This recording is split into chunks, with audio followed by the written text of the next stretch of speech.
En un mundo lleno de preguntas, decidimos empezar por responder la más sencilla. ¿Cuál es el problema? En este podcast, Mabel González y Marisol Gómez hablan sin rodeos de conflictos, acuerdos y desacuerdos, de lo que no se cuenta y todos deberíamos saber.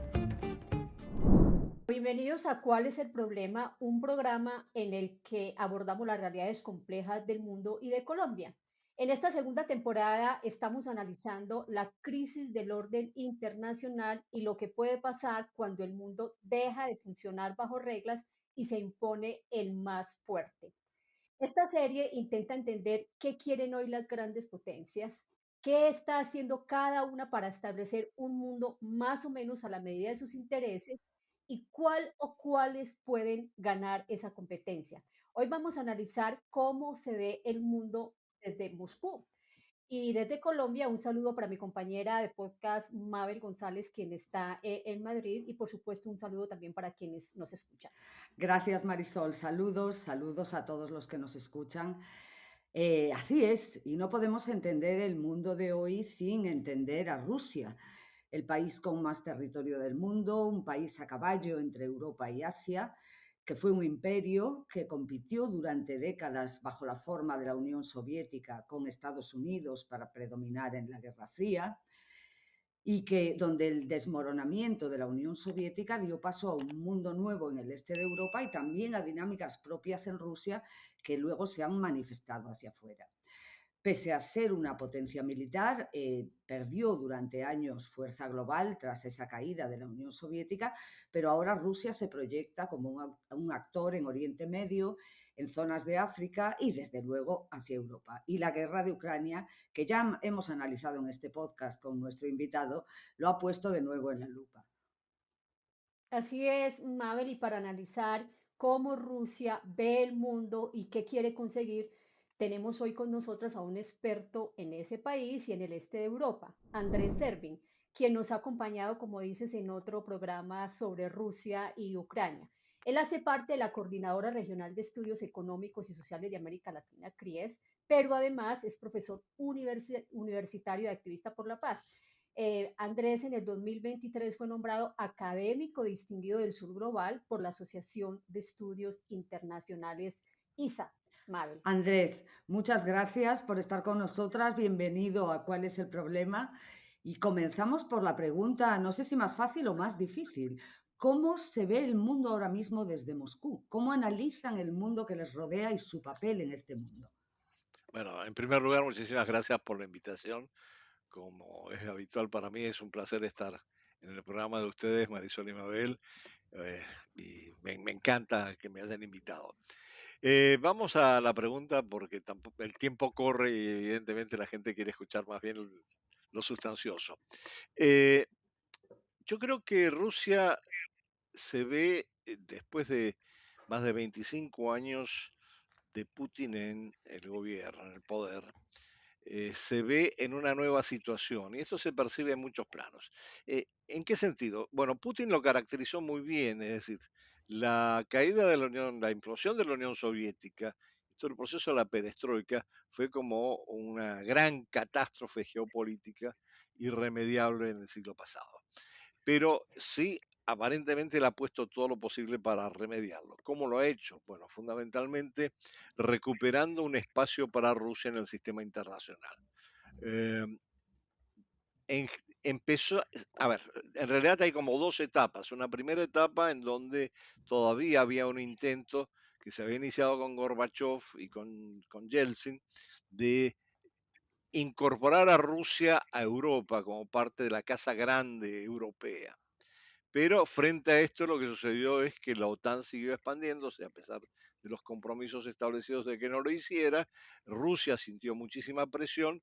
Por otro lado, desde el punto de vista interno, desde el punto de vista de la sociedad y de la economía, estaba en situación bastante dramática y la llegada de Putin cambió todo esto. ¿En qué sentido? En primer lugar, porque empezó se despojó de la oligarquía corrupta que había rodeado a Yeltsin y la sustituyó por otra oligarquía que sí le responde a él fundamentalmente y de alguna manera genera una especie de capitalismo de Estado dependiente de Putin.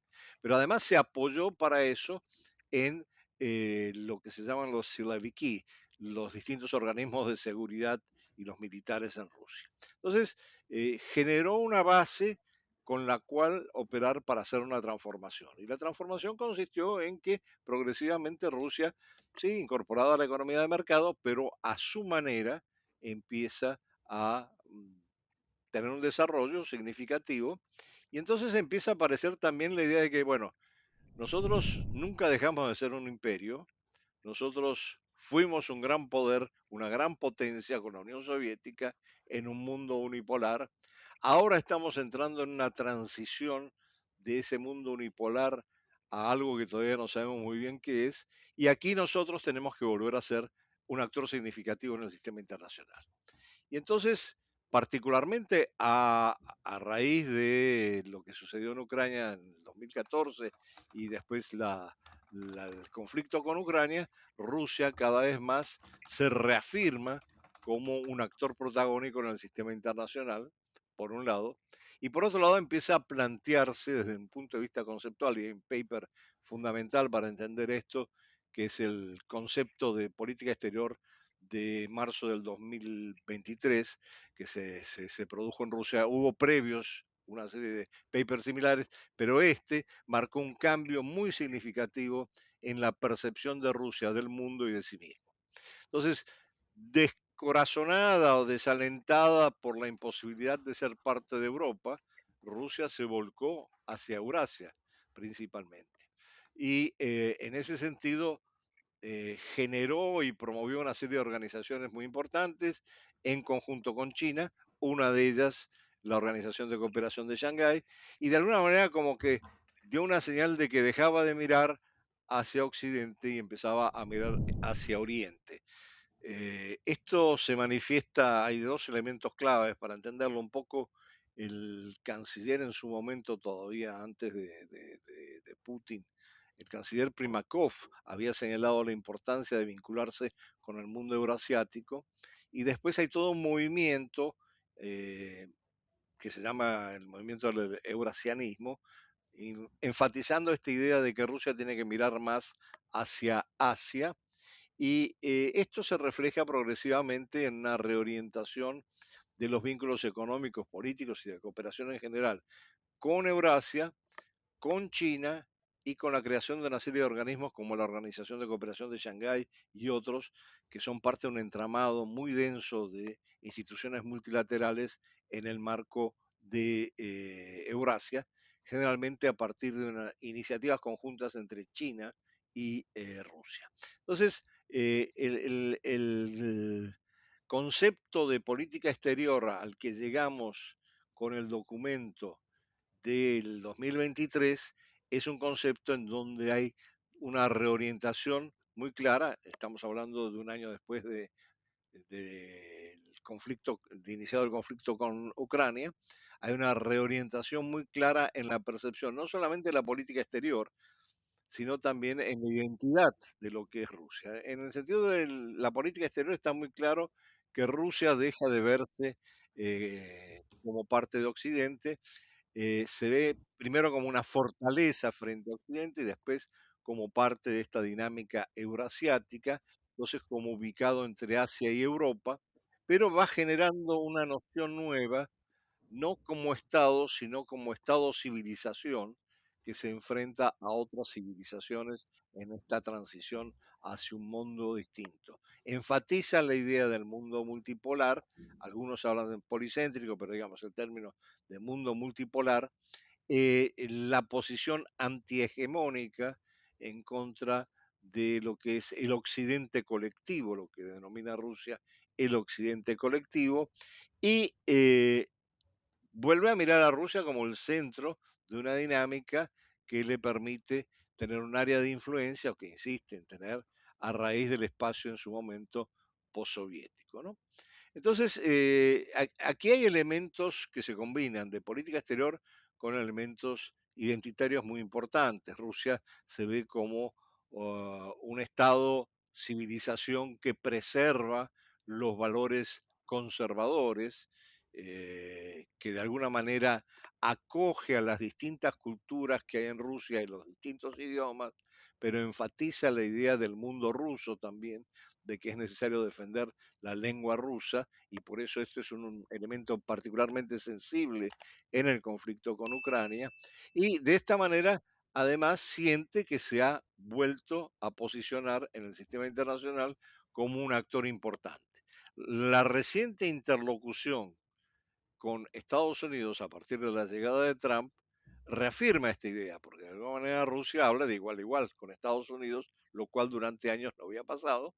Tiene su conflicto con la OTAN y la Unión Europea, pero a la vez tiene su interlocución muy importante con los miembros del de los BRICS, particularmente con China, la India. Bueno, esto es un tema muy particular, lo de la India, Irán y otros países de Eurasia. Y entonces Rusia siente que, bueno, sí ha estado recuperando terreno. Y en el plano económico y en el plano social, lo que vemos es que en el plano económico Rusia ha seguido creciendo, con excepción del año pasado, a raíz de la guerra probablemente, pero ahora con la inyección que le va a dar la venta de hidrocarburos a raíz de la crisis de la guerra de Irán, tiene altas probabilidades de recuperarse, pero además, y esto es una percepción muy personal, hay un cambio sustantivo en lo que es la sociedad rusa. Hay una noción de eh, autopercibirse como importantes, que no tienen por qué ser desplazados por otros actores, pero además hay un cambio generacional muy importante. La nueva generación rusa, las nuevas generaciones no tienen nada que ver ni con la etapa postsoviética, ni con la etapa soviética, ni mucho menos con la etapa imperial, aunque a veces se rescata. Y cuando uno habla con los jóvenes, estoy hablando de gente, digamos, en torno a los 30, están muy, muy, muy sólidamente formados, tienen una muy buena formación, tienen una gran comprensión de lo que pasa en su país y en el mundo, y tienen también un componente nacionalista excepcionalmente fuerte, que es el que ha venido reforzando, valga la redundancia, durante todo este tiempo Putin, como parte de esta visión del mundo de Rusia como un estado civilización. Claro, Andrés, con todo lo que usted está diciendo, efectivamente Rusia se siente importante, se ve a sí mismo como un país importante, quiere marcar distancia con Occidente se concibe como una civilización propia con mucho nacionalismo. Uno se pregunta en el plano internacional, ¿qué quiere ser Rusia? ¿Qué lugar quiere ocupar? Quiere estar sentada en la mesa de los que comen y no de los que son consumidos en la mesa. Es decir, ser una gran potencia eh, que puede hablar de igual a igual. Y de hecho, en la concepción rusa, básicamente, cuando se habla de las otras grandes potencias, se habla de Estados Unidos, se habla de China, hasta cierto punto la emergencia de la India y algunos de los países de los BRICS. Pero la idea es que, bueno, estamos sentados en la mesa de los grandes en el sistema internacional. Y esto lo hemos logrado después de 20, 25 años a un costo relativamente alto, pero también hemos asentado nuestra economía y hemos cambiado nuestra sociedad. Mm. Es interesante, es varias cosas que mencionabas, Andrés, entre otros ese cambio generacional que desde fuera es muy difícil de percibir, a no ser que uno hable con los expertos que sí hablan con jóvenes rusos de 30 años, como tú. Eh, pero yo te diría, para tener ese sitio en la mesa, ¿cuáles son las herramientas que Rusia utiliza en términos que prioriza, herramientas militares, herramientas económicas, alianzas políticas? Has mencionado los BRICS. ¿Cómo ve Rusia el viejo o, no sé, en proceso por parte de algunos de demolición, orden de las instituciones multilaterales, el derecho internacional? ¿Cuáles son sus herramientas preferidas? ¿Cuáles no quizá le da tanta importancia? Bueno, en primer lugar, desde el punto de vista de cuáles son las dimensiones que privilegian su política exterior, es obvio que siempre ha habido un elemento, digamos, más guerrerista, si uno quiere, más belicista. Esto es histórico en Rusia, básicamente porque en la misma medida que se siente asediada, responde hay un documento interesante que publicaron recientemente sobre cómo los rusos se ven como guerreros victoriosos. Interesante concepción. Pero esto es parte de la narrativa, digamos, que se maneja. La otra parte muy importante es que Rusia ha comprendido que para ser un actor poderoso en el sistema internacional no basta con ser una potencia nuclear ni tener una capacidad militar como la que tiene, sino que también es necesario desarrollar vínculos de cooperación económica y de intercambio económico. Entonces, a partir del año aproximadamente, yo diría del año 2018, hay como un cambio en la visión rusa en el sentido de que no todo no todos son acuerdos militares o acuerdos de seguridad. Ahora tenemos que pensar en acuerdos comerciales, en acuerdos de inversión, en acuerdos de distintas formas de cooperación económica. Y esto se vuelca, entre otras cosas, en el impulso que le están dando los BRICS y en la búsqueda justamente de un distanciamiento con respecto al mundo occidental con dejar de utilizar el dólar y empezar a utilizar, entre otras cosas, ¿no? A utilizar las monedas nacionales en los intercambios comerciales.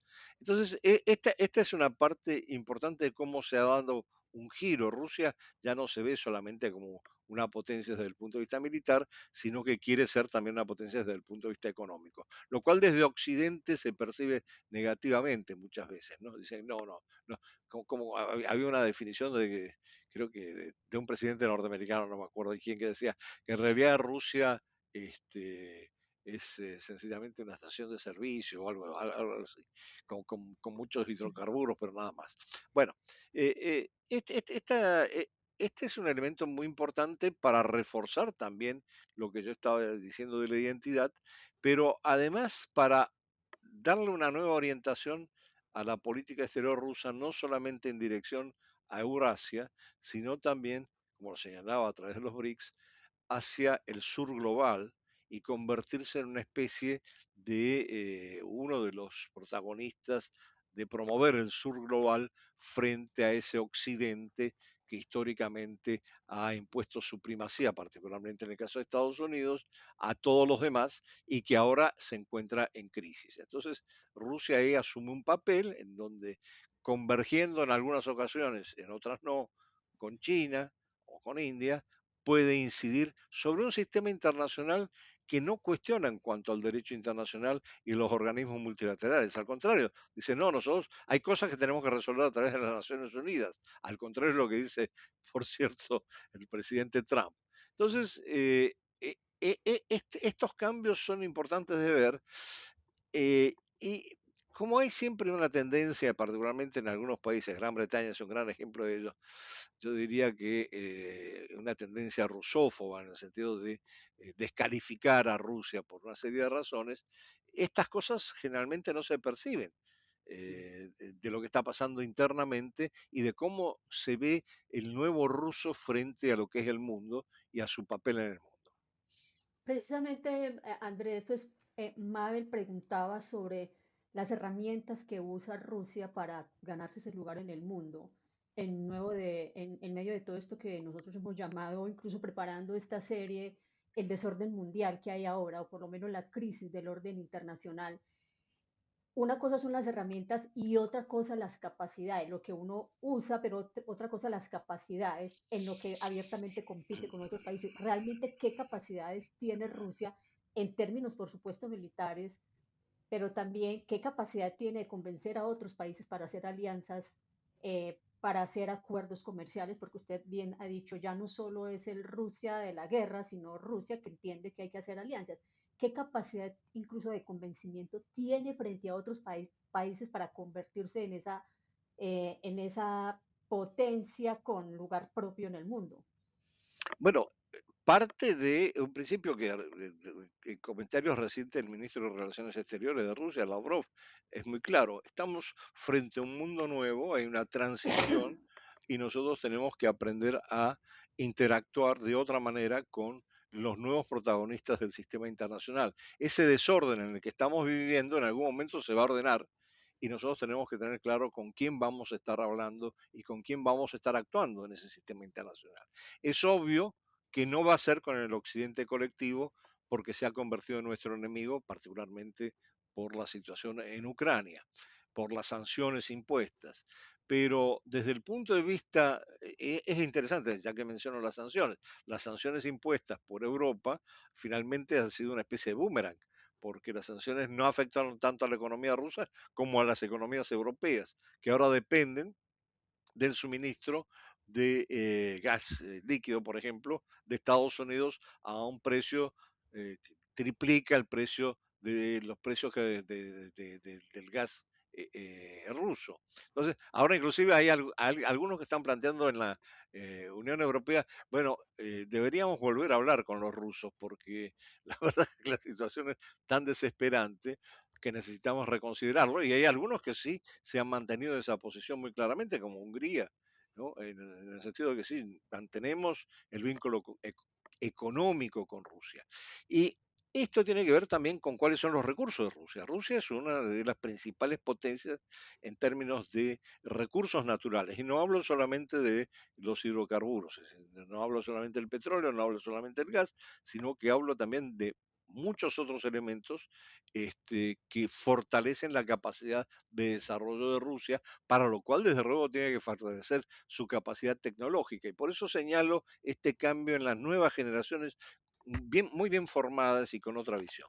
Y el otro elemento que no había mencionado antes, pero me parece también relevante, es que Rusia se ha dado cuenta que, bueno, el cambio climático está produciendo un cambio en el Ártico y entonces está empezando a hacer sus apuestas tanto en el Ártico como en Siberia, que tradicionalmente estaba más relegada, y esto le permite incrementar significativamente los recursos naturales para ese país inmenso. Recuerden que es, desde el punto de vista territorial, es el país más grande del Ujú. mundo, ¿no? Entonces, hay potencialidades que todavía están a punto de ser desarrolladas que reforzarían esto en el caso de que la élite rusa tuviera la sabiduría y la capacidad de manejarlo adecuadamente. Por ahora esto se ha resuelto en torno a la figura de Putin, más allá de que no importa si, no estoy juzgando aquí moralmente a Putin si es bueno o si es malo, lo que digo que fue la figura aglutinante y la gran pregunta es, bueno, cuando no esté Putin, ¿qué puede pasar con todo esto, no? Gracias, Andrés. En esta competencia desordenada, digamos, en el marco de un mundo cuyos contornos internacionales se están redefiniendo y de estas potencias buscando una posición de cara al momento en que llegue ese orden, eh, mirando, por ejemplo, a Rusia, mirando a Estados Unidos, mirando a China, a la Unión Europea, ¿quién está situado mejor para imponerse, si es que alguno lo está en esta, digamos, competencia de poder? ¿Es previsible que esta competencia se dirima y resuelva en un plazo corto o medio o vamos hacia un periodo de competencia en ocasiones violenta de largo plazo? Bueno, en primer lugar, sí tenemos que tener en cuenta de que hay un desplazamiento de la dinámica geoeconómica, si uno quiere, de Occidente a Oriente. Eso hace que posiblemente este sea el siglo de Asia, no de Europa, y de los actores en Asia. Entonces, obviamente el más relevante, el que llama más la atención, es China como una economía que podría, como una economía, como una potencia que podría competir con Estados Unidos en este proceso de declive de la hegemonía de Estados Unidos, por un lado, podría competir holgadamente con Europa, porque Europa no termina de organizarse y tener una voz homogénea en cuanto a toda una serie de temas, particularmente en política exterior. Y en todo caso, este vuelco implica no solamente que China, sino que India, Rusia, mismo Irán, mismo los países del ASEAN, empiezan a tener un papel en esta transición mucho más relevante y de alguna manera probablemente tengan un papel más protagónico.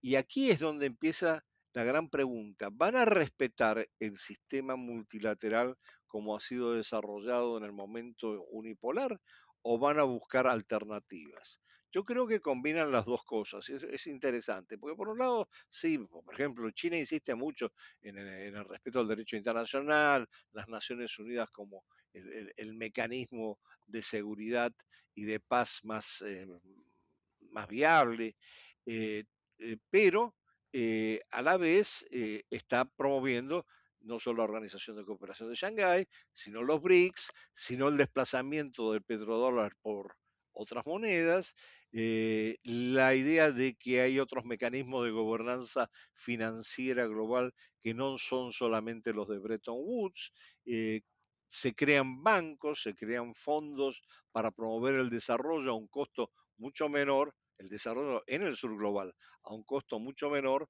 de los costos de los organismos tradicionales, del Fondo Monetario Internacional o el Banco Mundial. Y entonces todo esto como que, inclusive hay algunos que plantean, bueno, es que estamos asistiendo por un lado a la destrucción de la globalización liberal, y Trump pareciera ser un factor importantísimo en esto, o si estamos asistiendo al desarrollo de dos globalizaciones paralelas.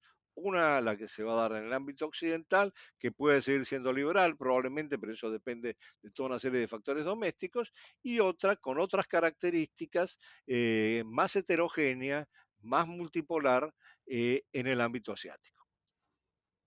Uno ante todo ese panorama, Andrés, pregunta y yo quisiera que usted nos diera como su visión sobre realmente qué puede hacer el resto del mundo cuando hay cuatro, digamos, potencias como Estados Unidos, Rusia, China y la Unión Europea tratando de ver cómo imponen al mundo más o menos pues los intereses que cada potencia tiene. Uno, ¿qué puede hacer el resto del mundo? Y otra cosa que uno se pregunta oyéndolo a usted es, ¿qué va a pasar con la ONU a largo plazo? Porque si pueden establecerse otras organizaciones, digamos, de otro lado del mundo, ¿qué puede pasar con la ONU a largo plazo? Y pues si todos sabemos que este es un proceso largo, pero entonces, ¿en qué lugar queda? ¿Puede desaparecer? A ver, hay dos preguntas y voy a tratar de responder una por una. La primera es que hay un dicho africano que me parece muy ilustrativo. Cuando dos elefantes se pelean, lo que sufre es el césped. ¿Ok? Entonces, cuando tenemos a una serie de grandes actores que pueden pelearse o no, el resto probablemente, de acuerdo a sus vulnerabilidades, sufra más o menos. Para evitar eso, evidentemente se necesita mecanismos de gobernanza global, mecanismos multilaterales que garantice que esto no sea una escabechina, ¿no? De que todo el mundo pase a cuchillo al resto del mundo. Entonces, obviamente, en ese marco, pese a todas sus deficiencias y a sus limitaciones, por lo menos desde mi punto de vista, el único garante que podría actuar como, en realidad, el único que podría actuar como garante del derecho internacional y de las normas internacionales que vayan surgiendo porque se van modificando son las Naciones Unidas. Ahora, las Naciones Unidas vive una crisis profunda. No nos olvidemos que el principal donante de las Naciones Unidas es Estados Unidos. Estados Unidos les retasea los fondos, hay una deuda inmensa. Las Naciones Unidas han mostrado que en ciertas condiciones no tienen capacidad de actuar. La guerra de Irán misma, Ucrania misma, bueno, hay un conflicto y las Naciones Unidas quedan como al margen de esto. Entonces, aquí debe haber una reforma profunda también de las Naciones Unidas. Y esto es un planteamiento que particularmente algunos de los países de los BRICS insisten. Entre otras cosas, la incorporación de nuevos miembros al Consejo de Seguridad, porque creen que hay un desbalance muy claro y una mayor capacidad quizás de incidencia en las decisiones que sean más vinculantes por parte de la Asamblea General. Ahora, esto, claro, es la aspiración. No sabemos si en este mundo convulso y desordenado va a poder encauzarse de esta manera la reactivación de unas Naciones Unidas que sean útiles para mantener la paz y la seguridad mundiales e impulsar el desarrollo, que es el otro elemento que a veces se pierde de vista, o si vamos a entrar en una crisis total con los organismos multilaterales en general. En general, el multilateralismo está muy en cuestión en lo que es el ámbito occidental más bien, porque en el ámbito asiático sí lo que vemos es la proliferación de organismos multilaterales.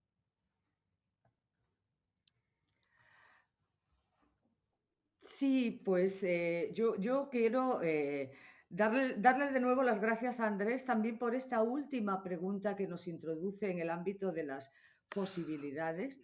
Y es evidente que Rusia es miembro de los BRICS.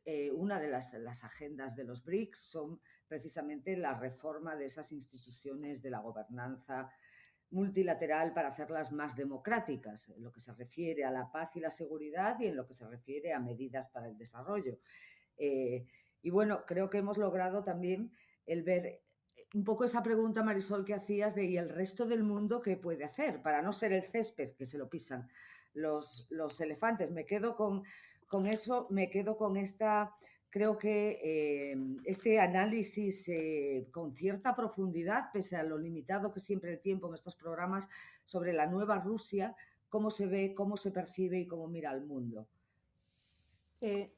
Y claro que sí, Mabel, y yo escuchando a Andrés, pues me preguntaba todo el tiempo hasta dónde será la fuerza, digamos, como el factor determinante para reordenar el mundo.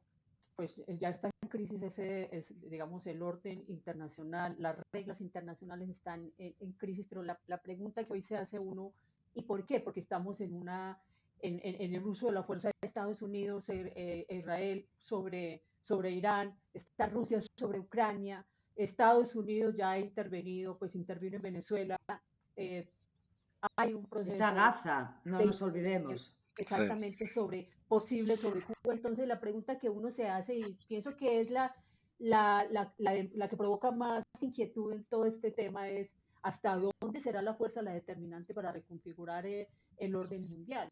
Y a mí, pues, en todo caso, me gustaría antes, Mabel, terminar eh, pidiéndole a Andrés que nos diga qué realmente puede, qué papel puede jugar la fuerza, porque creo que es lo que más le preocupa al mundo, que todo esto termine resolviéndose es con guerras. Bueno, es evidente que el mundo, por lo menos en esta etapa, se va a ir, no sé si ordenando, por lo menos el caos que genera no solamente esto que estamos hablando, sino la policrisis generalizada en todos los campos, el mundo se va a ir estructurando en torno a la fuerza y a las áreas de influencia de los poderosos. Eh, Aquí hay un debate, algunos dicen que no es así, sino que estamos frente a un cambio sistémico que va a dar lugar a otras cosas. Bueno, yo creo que en este momento lo que prima es la fuerza y eso es lo que determina si uno es un protagonista en el sistema internacional o no. ¿Dónde nos va a llevar esto? Bueno, esto está lleno de incertidumbres. Nadie se espera, nadie tiene ninguna claridad con respecto a lo que va a pasar a futuro.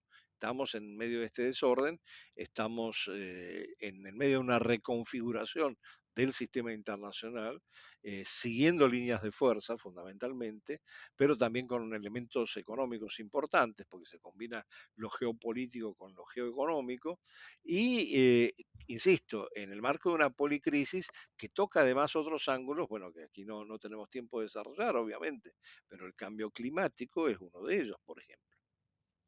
Yo creo Entonces, que, pues, Andrés, sí, que al no, no, final de cuentas todos esperamos que la fuerza vaya reduciendo su importancia en toda esta reconfiguración internacional. Yo creo que es como lo mínimo que esperamos y que tal vez las alianzas y tal vez incluso el papel de la ONU ya, pero una ONU reformada, una ONU eh, pues reconfigurada también pueda jugar un papel importante en eso, porque si no el mundo va a ser peor que lo que estamos viendo ahora.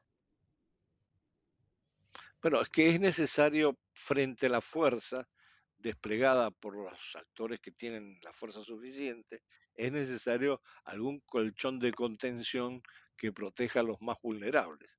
Bueno, eso es algo que veremos mucho más adelante porque en este momento está en crisis. De acuerdo, de acuerdo. Pues muchísimas gracias, Andrés, por esta conversación. Yo creo que nuestros oyentes van a estar tan entusiasmados como, bueno, como nosotras mismas al final de esta conversación, no entusiasmados por la situación, pero sí por la capacidad o por la posibilidad de analizarlo, entenderlo y tener ejes de pensamiento que nos permitan, pues a todos, el pensar en alternativas a su vez también, ¿no? Es decir, Sí, el realismo sin resignación, que decía sí. alguien. Yo lo que no quisiera, obviamente, que esto termine en una nota negativa. Me hubiera No, encantado dar una nota positiva y decir el mundo va a ser maravilloso el día de mañana, pero lamentablemente la realidad del sistema internacional no nos permite predecir esto a corto plazo. exacto.